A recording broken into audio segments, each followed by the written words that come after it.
Let's take a look at the combinatorics problem, which is originally from the famous Hungarian mathematician Paul Erdös. So the problem states that let S be a subset of the following set, which is 1, 2, 3 up to 2n with n plus 1 elements. So for the part A, we will show that there are two elements in S which are relatively prime. And for part B, we will show that there are two elements in S and one is divisible by the other. So to solve this problem, let us quickly walk through a famous principle in combinatorics, and it has many applications in combinatorics, which is the pigeonhole principle. So at an introductory level, we'll learn that if there are n elements, which you can sometimes call it as pigeons, in n set, which are holes, where n is bigger than m, then there exists a set with at least two elements which we'll call it as pigeons. And this is a pretty well-known fact because if you try to put n elements which are bigger than m in kind of m holes, then there must be at least a hole with two elements. For example, if you have 4 pigeons over here and you have 3 holes, then no matter how you put them into these 3 holes, there must exist a hole with 2 pigeons. So now let's actually look at the generalization of the pigeonhole principle, which is sometimes called as the generalized form of the pigeonhole principle. So it states that if there are n elements and they are placed in m sets, then there exists a set with at least the floor of n over m elements. So we can actually quickly show that this is true, where we have the proof of it. So we have the proof of the pigeonhole principle is actually pretty simple.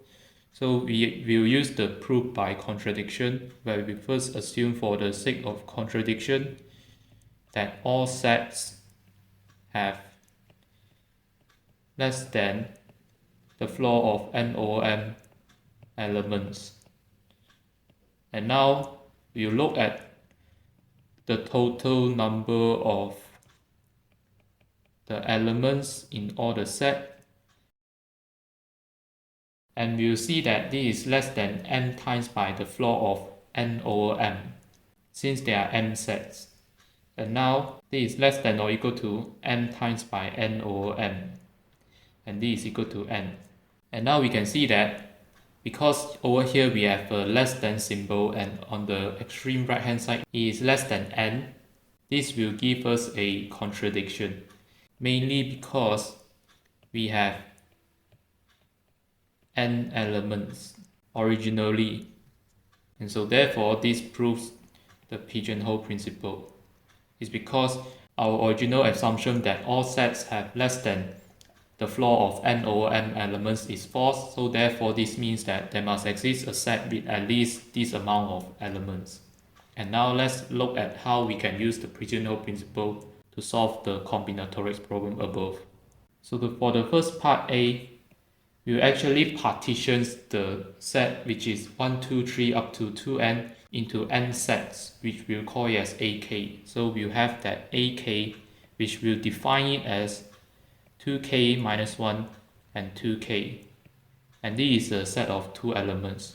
And now let's take the union of all these sets, which we'll have starting from k equals to 1 to n of AK, and we see that this obviously partitions the set 1, 2, 3 up to 2n. And now what we can do is that we can actually place our pigeons to be equal to the n plus 1 elements of the subset of the 1, 2, 3 up to 2n sets, which are the n plus 1 elements of the set S. And now what is our holes? Well, we can define our holes to be the A1, A2 up to an sets. And now we can see that there are n holes over here. Furthermore, there are n plus 1 pigeons.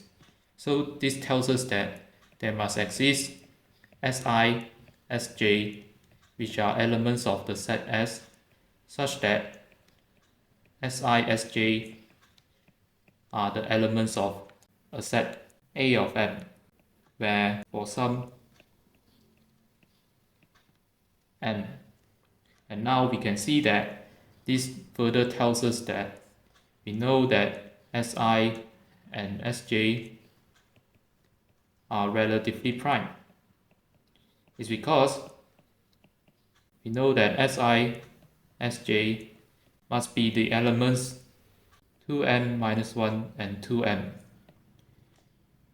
And then 2n minus 1 and 2m are obviously relatively prime. And also I will note that I is not equals to j based on the context that we define over here. And so therefore, this proves our first part over here, which is the part A. Now let's look at the second part, which is the part B. So for part B, the way that we are going to use is actually similar to the part A, where we will define some sets that partition the set 1, 2, 3 up to 2n. And so to get started, we will first define the same thing, which is ak, which now we'll define it as 2 to the power of x times by 2k minus 1, such that x is bigger than or equal to 0, and then we'll have that 2 to the power of x, 2k minus 1, is less than or equal to 2n.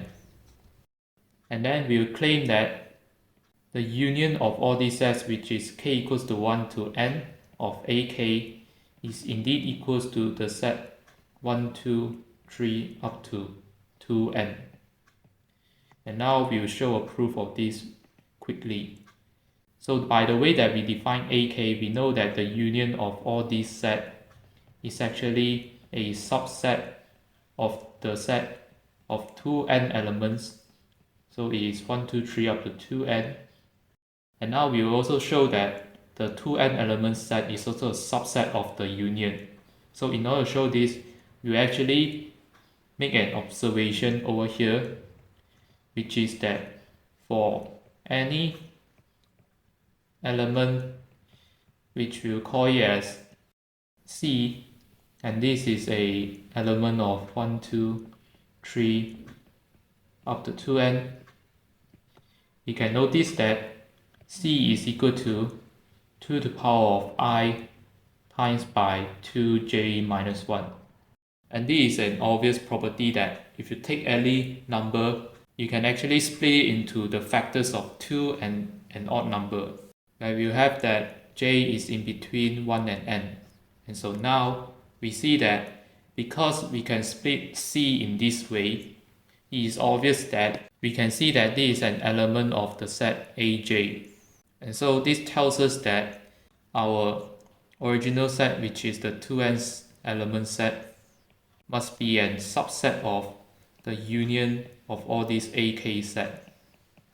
And so this proves the partition, which is that the union of k equals to 1 to n of ak is indeed equal to our original set given in the problem. And so having this claim over here, we'll now proceed the proof. So what we shall do is that we'll set the pigeons over here to be also the same thing, which is the n plus 1 elements of the set S. And now we have the holes to be the same thing, which is A1, A2 up until AN. And now we see that there exists, let's say x and y, to be the elements of S, and we will have that x not equals to y, such that x and y are an element of A, let's say Aj, where j is some number in between 1 and n. And so therefore this means that x can be written as 2 to the power of A times by 2j minus 1, and y to be 2 to the power of B times by 2j minus 1.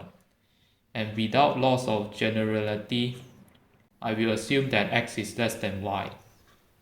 And so this means that B is bigger than A. And so therefore, this tells us that y is actually equal to 2 to the power of B minus A times by x. And so this tells us that x divides y.